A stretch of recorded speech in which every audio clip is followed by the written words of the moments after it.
और आइए शुरुआत करने जा रहा हूं आज की पहली और सबसे बड़ी खबर के साथ। पाकिस्तान और अफगानिस्तान में जंग शुरू हो गई है। पाक अफगान में खूनी जंग 300 से ज्यादा जाने जा चुकी है। और देखिए जरा बॉर्डर पर क्या हुआ। यह डूरेंट लाइन का बॉर्डर है अफगानिस्तान और पाकिस्तान का, जहां गोलियों की गड़गड़ाहट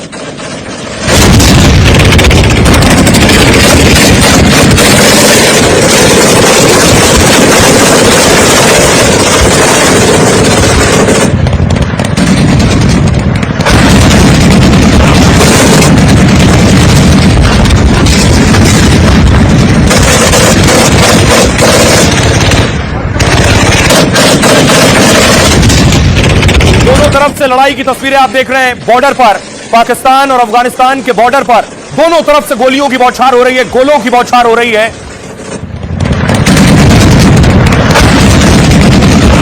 और रात के अंधेरे में पाकिस्तान ने रॉकेट दागे अफगानिस्तान पर। ये पाकिस्तानी रॉकेट की तस्वीरें आप देख रहे हैं।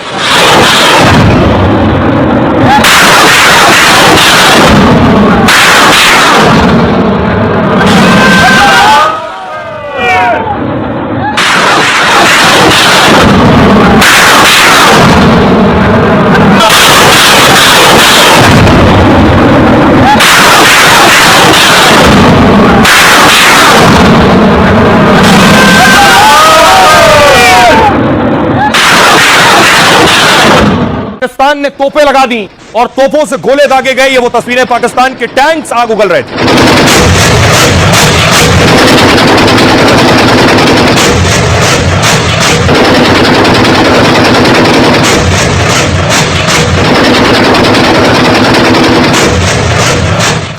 नंगरहार में अटैक किया है ड्रोन से। बाकायदा टारगेट के जरिए एक ड्रोन गया है और ड्रोन ने हिट किया है जाकर।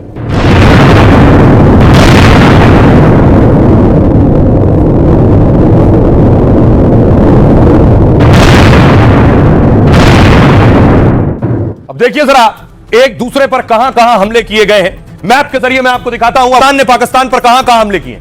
इस्लामाबाद में परमाणु ऊर्जा केंद्र पर हमला किया है अफगानिस्तान ने। न्यूक्लियर सेंटर था पाकिस्तान का, अफगानिस्तान ने वहां मारा।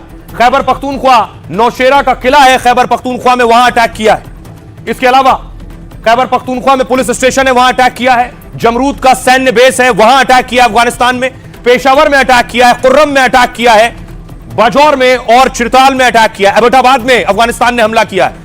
पाकिस्तान ने काबुल में, नंगरहार में, खोस्त में, लगमान में, पख्तिया में, पख्तिका में और कंधार में अटैक किया है। दोनों एक दूसरे पर इस तरह से खतरनाक अटैक कर रहे हैं और इस अटैक में देखिए बड़ा नुकसान हो रहा है। दोनों एक दूसरे के चेक पोस्ट भी कब्जा कर रहे हैं। अब देखिए जरा दोनों देशों को नुकसान हो रहा है। किसे कितना नुकसान हुआ है इस जंग में अब तक। सबसे पहले अफगानिस्तान, पाक और अफगान में अब आर पार की जंग छिड़ गई है। दोनों देशों में 300 से ज्यादा की मौत का दावा किया जा रहा है। अफगान ने पाकिस्तान के 55 सैनिकों को मारने का दावा किया है। टोलो न्यूज के मुताबिक यह दावा तालिबान के प्रवक्ता ने किया है।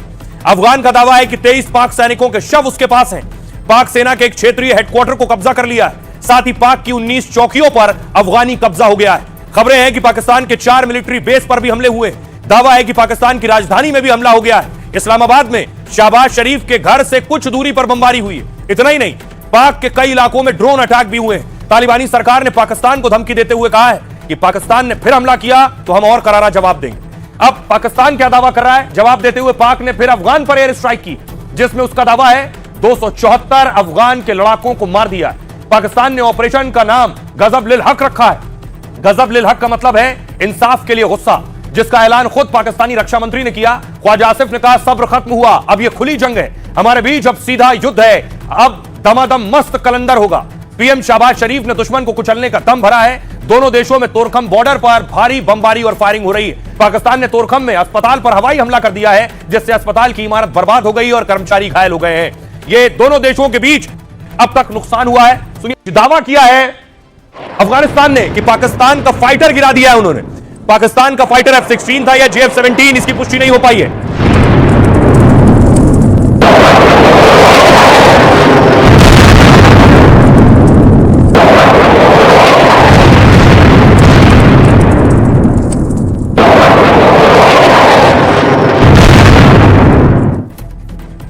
अब आपको बताऊं क्या वाकई पाकिस्तान का फाइटर मार गिराया है अफगानिस्तान ने। पाकिस्तान से जंग के बीच अफगानिस्तान यह दावा कर रहा है।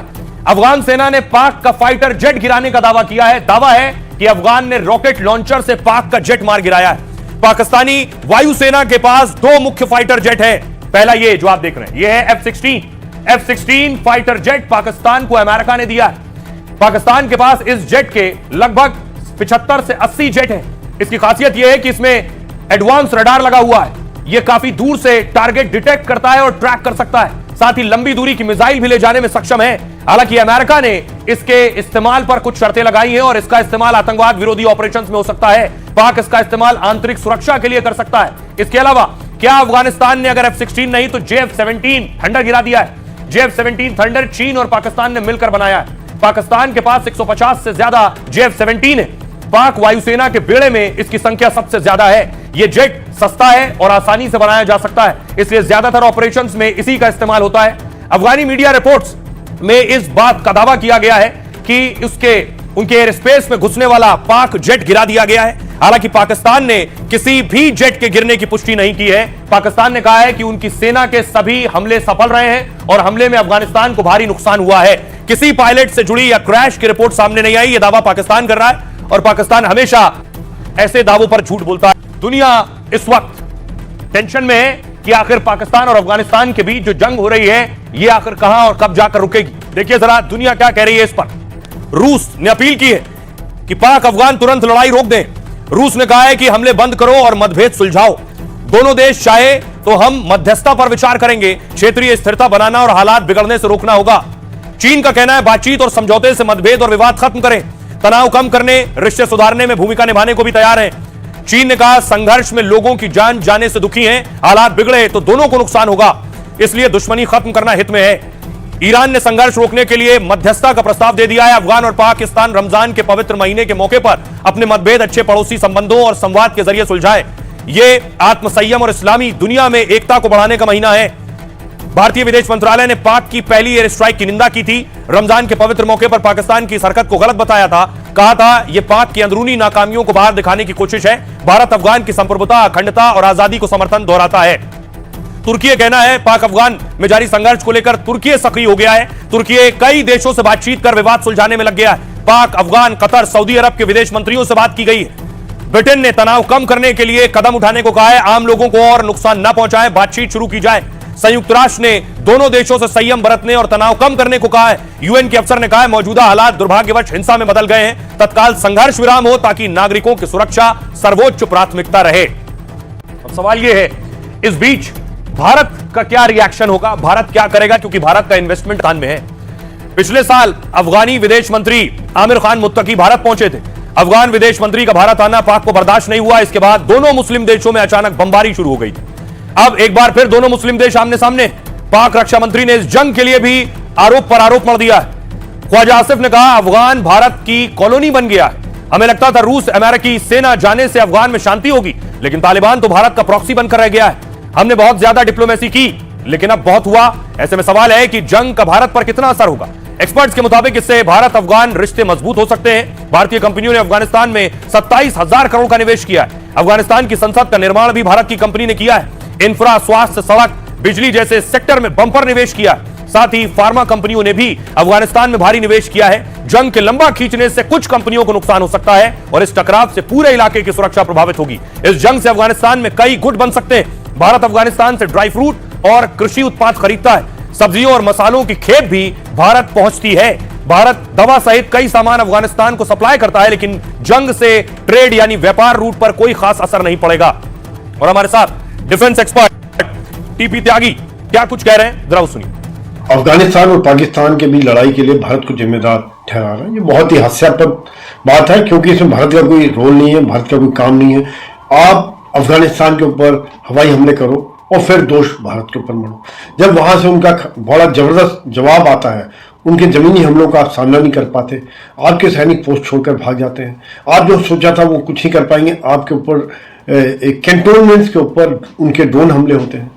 आपका एक एयरफोर्स का जहाज गिरा दिया जाता है उनके एयर डिफेंस के द्वारा।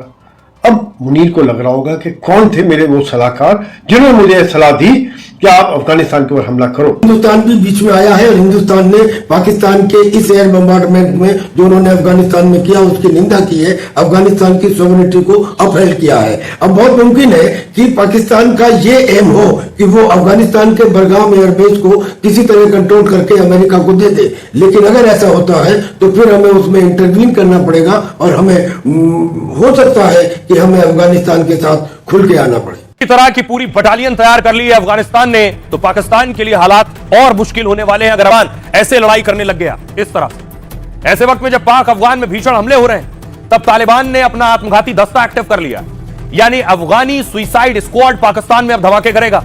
तालिबान जानता है कि पाक के खिलाफ पारंपरिक युद्ध लड़ना उसके लिए मुश्किल है, इसलिए वो आत्मघाती हमलावर उतारेगा जिसके जरिए पाक के भीतर फिदाइन हमलों को अंजाम दे सके। अफगान ने गुरिल्ला युद्ध जैसी रणनीति अपनाने के संकेत दिए। इसके लिए अफगानी तालिबान एक सुइसाइड दस्ता बना रहा है। यह बड़ा दावा खुद अफगानिस्तान की मीडिया ने किया है। नंगरहार अफगानी न्यूज एजेंसी ने एक तस्वीर शेयर की। इस तस्वीर में एक कथित फौजी टुकड़ी नजर आ रही है। बताया गया यह सुइसाइड हमलावरों की बटालियन है।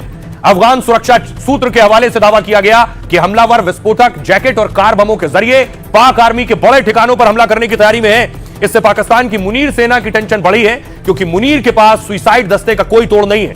कौन कहां से आकर कब फट जाएगा कोई नहीं जानता। दोनों की ताकत क्या है, दोनों मुल्कों की यानी पाकिस्तान और अफगानिस्तान की ताकत के मामले में देखिए जरा।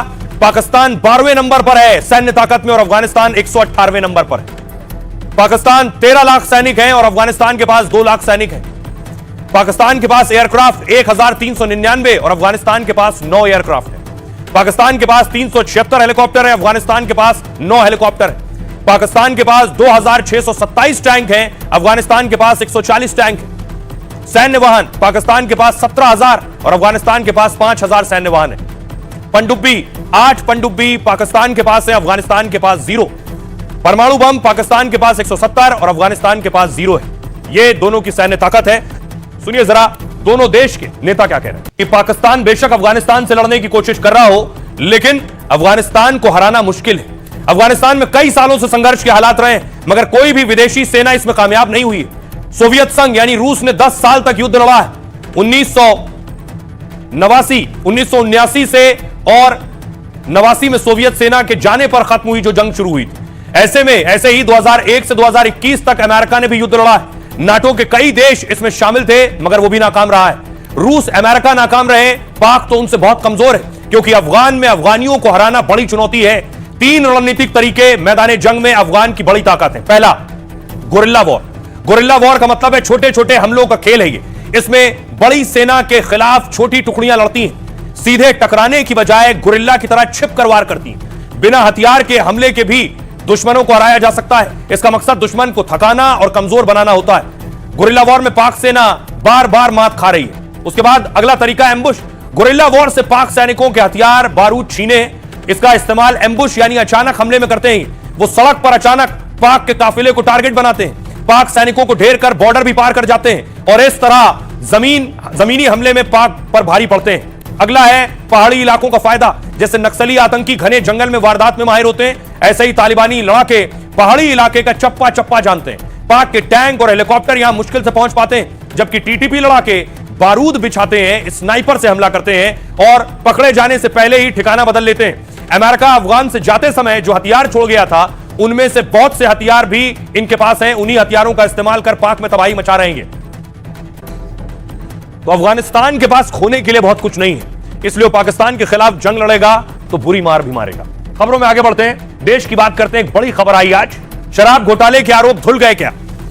अरविंद केजरीवाल शराब के आरोप में, शराब घोटाले के आरोप में बरी हो गए। उसके बाद पहला रिएक्शन था तो रो पड़े अरविंद केजरीवाल। रो पड़े केजरीवाल भ्रष्ट है, केजरीवाल भ्रष्ट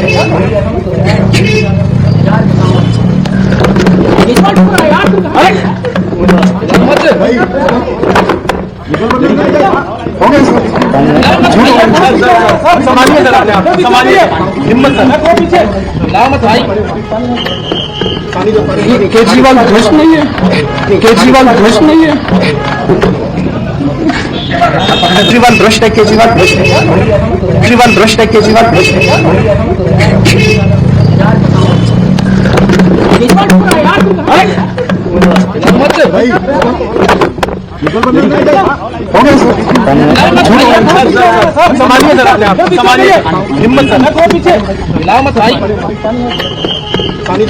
केजरीवाल भ्रष्ट नहीं है। केजरीवाल भ्रष्ट नहीं है, उन्होंने कहा। बरी होने के बाद उसके बाद केजरीवाल गदा लेकर दिल्ली की सड़कों पर निकले और रोड शो की केजरीवाल।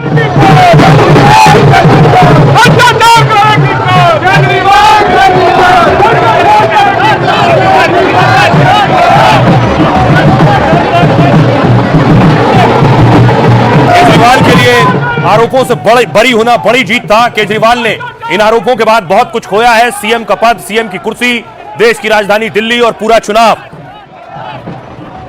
उसके बाद केजरीवाल की गाड़ी पहुंची उनके घर, तो परिवार के लिए बहुत खुशी का वक्त था। सुनीता केजरीवाल आई उनका स्वागत करने के लिए, फूल बरसाए पति केजरीवाल पर।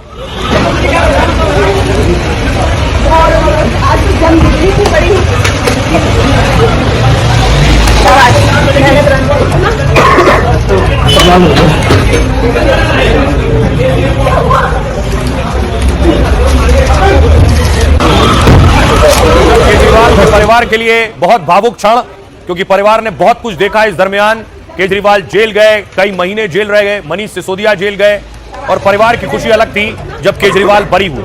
और उसके बाद न सिर्फ परिवार बल्कि पार्टी की खुशी भी दिख रही थी। अलग अलग शहरों में आम आदमी पार्टी कार्यकर्ता ढोल नगाड़े बजा रहे थे, जश्न मना रहे थे।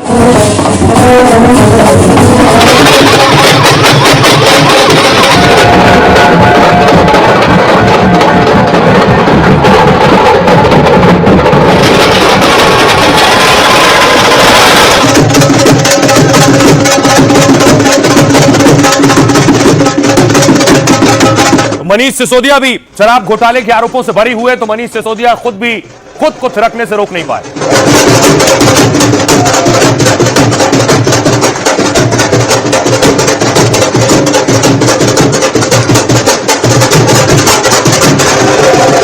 उसके बाद अलग अलग शहरों में आम आदमी पार्टी के दफ्तर से लेकर चंडीगढ़ में, पंजाब के दूसरे शहरों में हर जगह जश्न हो रहा था।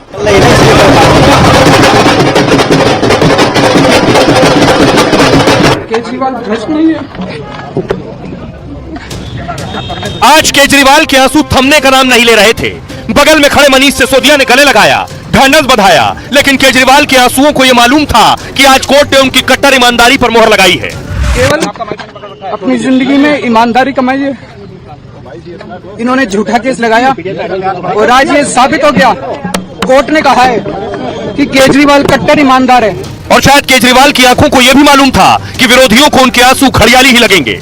आज जितने घड़ियाली आंसू वो दिखा रहे हैं, ईमानदारी की, कट्टर ईमानदारी की बातें कर रहे हैं, तो मैं उनसे कुछ प्रश्न पूछना चाहती हूँ। अगर वो सही थे तो क्यों जैसे ही जांच शुरू हुई तो उन्होंने अपनी ये लीकर पॉलिसी को विड्रॉ कर लिया? बहरहाल आंखों के आंसू थमे तो केजरीवाल और उनका पूरा कुनबा नए जोश में भरा था। होली के वक्त दिवाली भी मनाई गई। फिर केजरीवाल ने गदा उठा लिया और निकल पड़े इस इरादे के साथ कि आज ही हर दुश्मन के दांत खट्टे कर देंगे और आज ही हर जंग जीत लेंगे। तो शराब घोटाले में 23 आरोपी थे और 23 के 23 बरी हो गए। बड़े नेता कौन कौन से थे और जेल में रहे?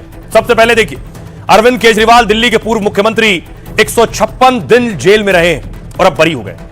मनीष सिसोदिया पूर्व डिप्टी सीएम 530 दिन जेल में रहे हैं और अब बरी हो गए। के कविता बीआरएस की पूर्व सांसद 150 दिन जेल काटी और अब बरी हो गई। संजय सिंह सांसद आम आदमी पार्टी 180 दिन जेल में रहे हैं, संजय सिंह भी बरी हो गए।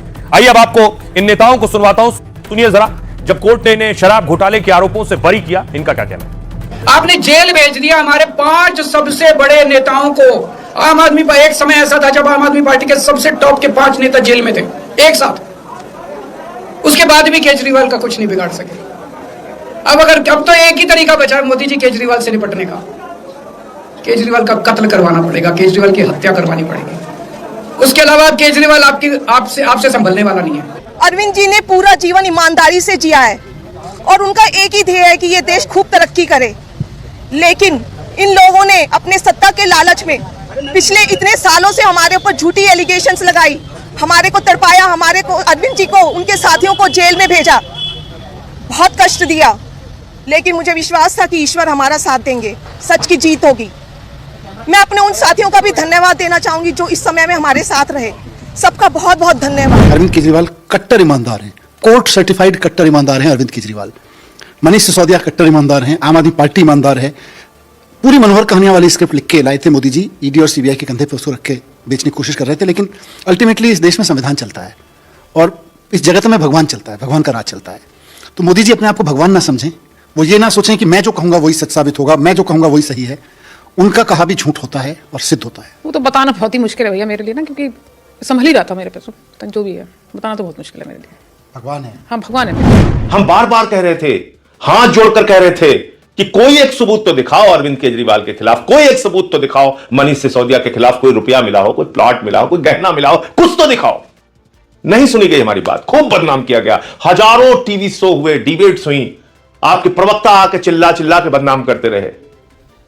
आपने अपनी एजेंसियों को अपने हाथ की कठपुतली बना रखा है। इसमें सारे बरी हो चुके हैं। इस केस में 23 लोग थे, 23 के 23 लोग बरी हो चुके हैं। तो इस बार हम लोग के परिवार के लिए, पार्टी के लिए बहुत ही खुशी की बात है।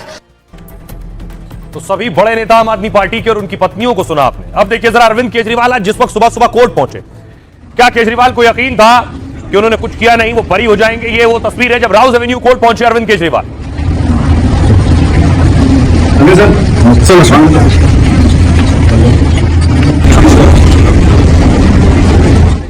अब आइए आपको कोर्ट के अंदर लिए चलता हूं। कोर्ट में आज क्या हुआ? राउज एवेन्यू कोर्ट में सीबीआई ने 23 लोगों के खिलाफ चार्जशीट दाखिल की थी। इस मामले में राउज एवेन्यू कोर्ट ने सभी आरोपियों को बरी कर दिया।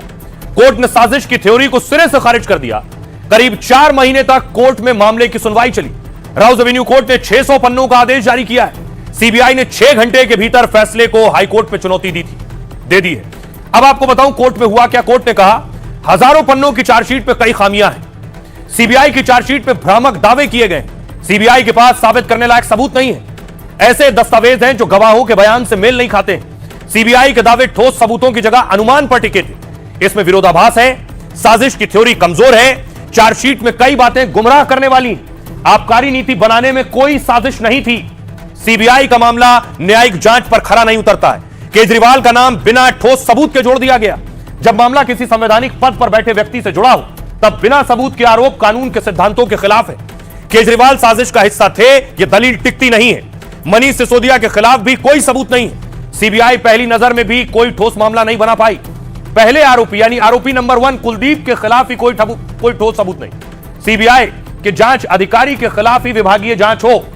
सीबीआई ने कहा जांच के कई पहलुओं को या तो नजरअंदाज किया गया, कई पहलुओं पर पर्याप्त रूप से विचार नहीं किया गया। फैसले के खिलाफ दिल्ली हाईकोर्ट में अपील की है सीबीआई ने। सुनिए जरा इसके बाद सियासतदान क्या कह रहे हैं। कोर्ट के आदेश ने दिखा दिया कि सच्चाई का रास्ता कितना भी मुश्किल हो, कितना भी संघर्ष हो, लेकिन जीत आखिरकार सच्चाई की ही होती है। और अरविंद केजरीवाल पे इतने आरोप लगे, इतना कीचड़ उछाला गया, उनको जेल डाला गया, सारे पार्टी के नेताओं को जेल डाला गया, लेकिन इस अग्नि परीक्षा के बाद भी आम आदमी पार्टी और अरविंद केजरीवाल पाक साफ हैं, कट्टर ईमानदार हैं। आज पूरा देश देखे वो चुल्लू पानी में डूब मरे। वो भाजपा का एक टूल बन के काम कर रहा है, जिसकी जिम्मेदारी इस देश के ईमानदार लोगों को प्रोटेक्ट करने की, बेईमानों को पकड़ के देश मजबूत करने की थी। वो प्रधानमंत्री के भारत मिलकर देश को कमजोर कर रहा है, देश को तोड़ रहा है, तो माफी मांगना चाहिए। ये केस उच्च अदालत में जाएगा और दिल्ली को लूटने वाले, दिल्ली को कई तरह से लूटने वाले ऐसे शराब घोटालेबाज अरविंद केजरीवाल को सजा मिलेगी, ऐसा हमारा विश्वास है। क्योंकि सीबीआई उच्च अदालत में जा रही है और इनकी आदत रही है, ये तो बेल मिलने पर भी डांस करते हुए आते हैं। अब जांच होली इनकी, और इन्होंने जांच करके जो कूड़ा करकट लाए, वो कूड़ा करकट इन्होंने कोर्ट के सामने रखा और कोर्ट ने 500 पेजों के जजमेंट को लिख के कहा कि कूड़ा करकट ही है। इसके अंदर सीबीआई द्वारा साजिश करके लोगों को फंसाने का षड्यंत्र रचा गया। इतनी बड़ी बात कह दी। एक प्रमाण नहीं है अरविंद केजरीवाल और उनकी टीम के खिलाफ किसी भी रॉन्ग डूइंग का। We are very grateful to the court and मुझे लगता है कि अब मोदी जी और अमित शाह जी को अपने ऑपोजिशन के ऊपर ऐसे झूठे आरोप लगाने की बजाय थोड़ा सा देश के लिए काम करना चाहिए। एक क्लीन चिट मिली है अरविंद केजरीवाल को, तो उसको लेकर के भी बहुत चर्चा की। क्लीन चिट नहीं है, आप उसे क्लीन चिट नहीं कह सकते हैं।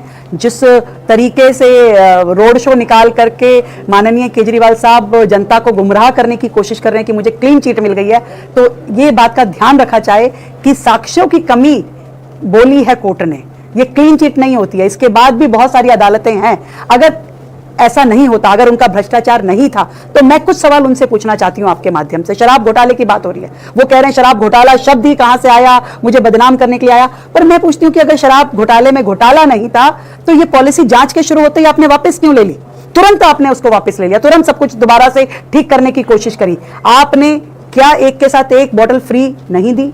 क्या आपने जो रिटेलर था उसको प्राइवेटाइज नहीं किया? क्या आपने रिटेल में जो मार्जिन था आपने 5% की बजाय 12% मुनाफा उन प्राइवेट ऑपरेटर्स को नहीं दिया? क्या आपने साक्ष्यों को खत्म करने की कोशिश नहीं की? सैकड़ों मोबाइल आपके द्वारा तोड़े गए, सारा डाटा रिमूव किया गया।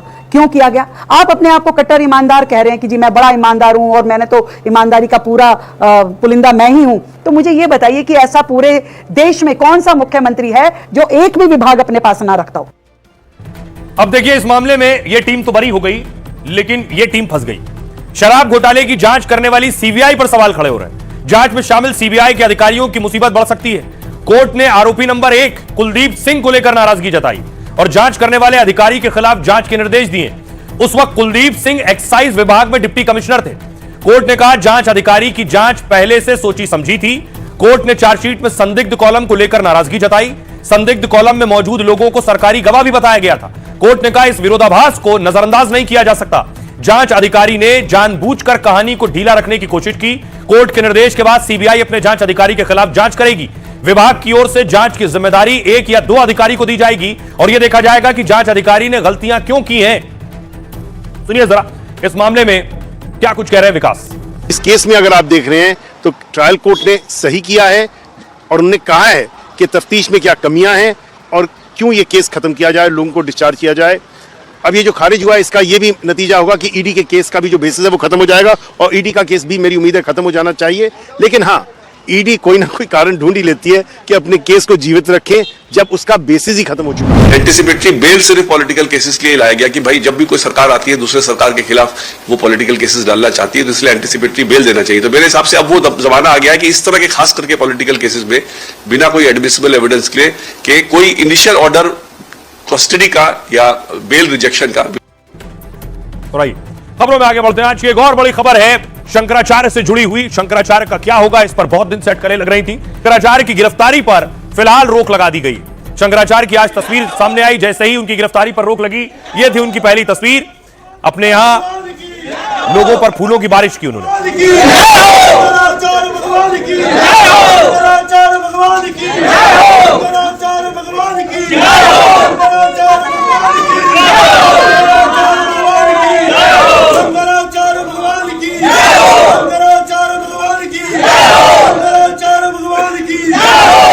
और उसके बाद शंकराचार्य ने उनके गुरुकुल में जो बटुक हैं उनको टीका लगाया, उन्हें तिलक लगाया। जगत गुरु शंकराचार्य भगवान की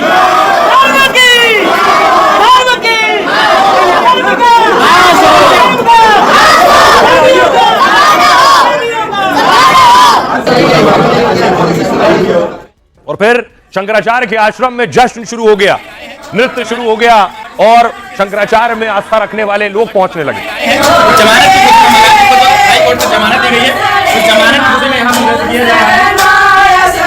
गुजराती नृत्य है, पारंपरिक गुजरात का नृत्य। वर्डिक्ट दी है जो एक आदेश पारित किया है, उससे ये पता चलता है कि वो समझ रहे हैं कि इस मामले को बना करके रखा गया है।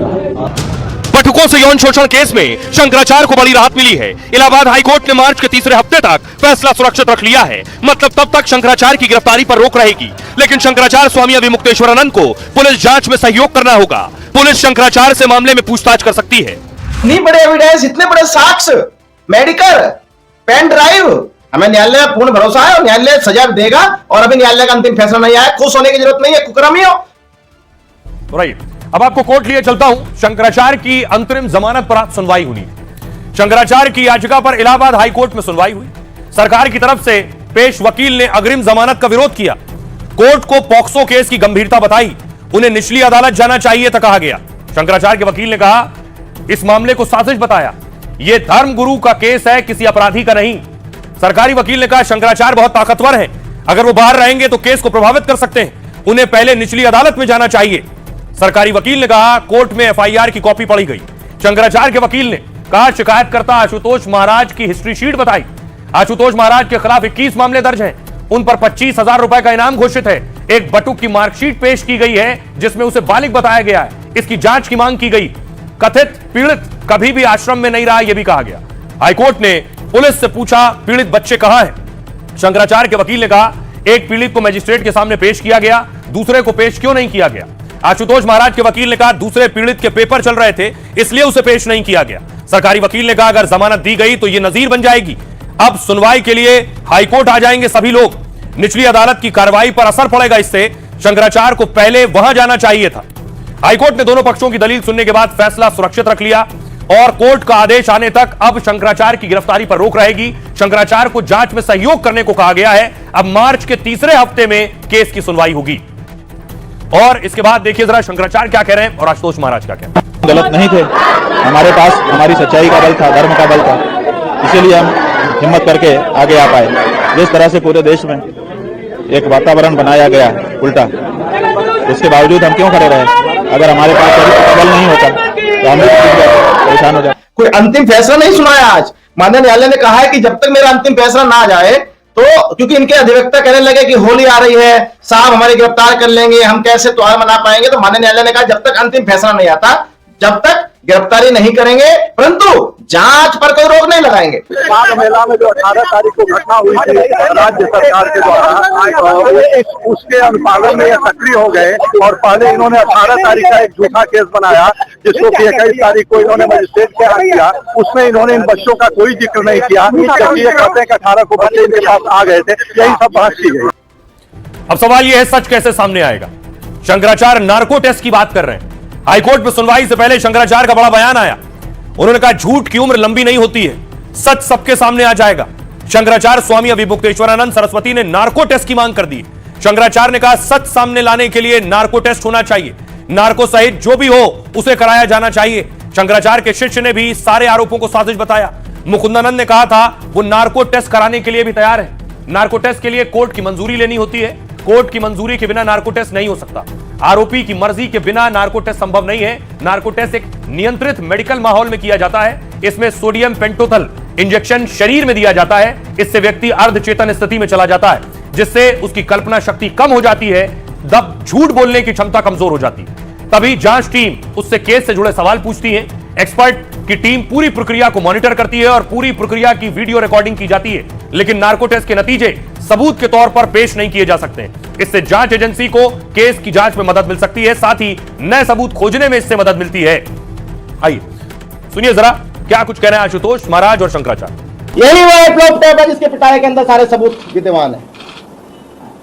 नंगे नंगे सीन, गंदे गंदे काम। ऐसे संत को तो सच पूछो तो सनातन के लोगों को काले गधे में बिठाकर काला मुंह करके फांसी की सजा तक पहुंचाने में सहयोग करना चाहिए। लैपटॉप में अगर सब कुछ है तो डिस्प्ले क्यों नहीं करते हैं। पहले कहते सीडी है, अब लैपटॉप हो गया। तो आपके पास है, आप दिखा दीजिए। और जब जिसके बारे में है, जब वही कह रहा है, आप कह रहे हैं हमारे बारे में है, हम ही तो कह रहे हैं कि सार्वजनिक करो, क्यों देर लगा रहे हैं। यदि हम दोषी हैं तो ऐसा दंड दीजिए कि जो नजीर बने। और यदि हम दोषी नहीं हैं तो जिसने हमारे ऊपर मिथ्यारोप लगाया है उसको भी ऐसा दंड दीजिए कि जीवन में कभी भी किसी दूसरे निरपराध व्यक्ति के ऊपर फर्जी मुकदमा करने वाले या हिस्ट्री सीटर आशुतोष जैसे लोग इस समाज के लिए कलंक हैं। ऐसे लोग नहीं रहने चाहिए। ऐसा दंड मिले कि वो नजीर बने। फिर और आइए खबरों में आगे बढ़ते हैं। आज की एक और खबर है और हिला देने वाली खबर है। मायावती का एक ही विधायक और उसके घर 3 दिन से रेड चल रही है। यूपी में बीएसपी के इकलौते विधायक पर छापा हो रहा है और छापे में करोड़ों रुपया अब तक निकल आया है। ये आप देख रहे हैं उमाशंकर बीएसपी के विधायक हैं, मायावती के ठीक बगल में खड़े हुए हैं। मायावती उन्हें राखी भी बांधती है। अगली तस्वीर देखिए जरा, रेड की जो तस्वीरें सामने आई अलग अलग ठिकानों पर। ये बलिया की तस्वीर आप देख रहे हैं, उमाशंकर के बलिया के ठिकाने पर भी रेड हुई है। दावा किया गया कि सोनभद्र के ठिकाने पर जब रेड हुई तो दावा है कि इनकम टैक्स की टीम गाड़ी पे बाराती वाला स्टिकर लगाकर पहुंची थी, जिससे लगे कि बारात आई है।